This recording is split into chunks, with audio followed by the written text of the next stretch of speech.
আলফিক বিভাগের শিক্ষার্থী ওয়ালিউল্লাহ এবং মুকাদ্দাস ভাই দুইজনকে প্রশাসনিক কর্মকর্তা পরিচয় দিয়ে প্রশাসনের দোহাই দিয়ে একেবারে গুম করে দেওয়া হয়েছে।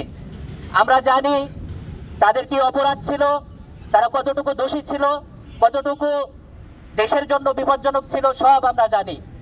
তাদের অপরাধ ছিল তারা সবসময় ন্যায় এবং ইনসাফের পক্ষে ছিল।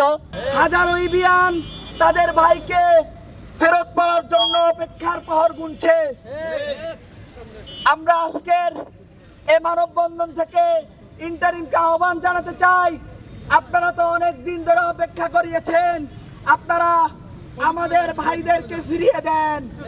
যদি ফিরিয়ে দিতে না পারেন তাহলে আমার ভাইরা কোথায় আছে সেটার সন্ধান দিন।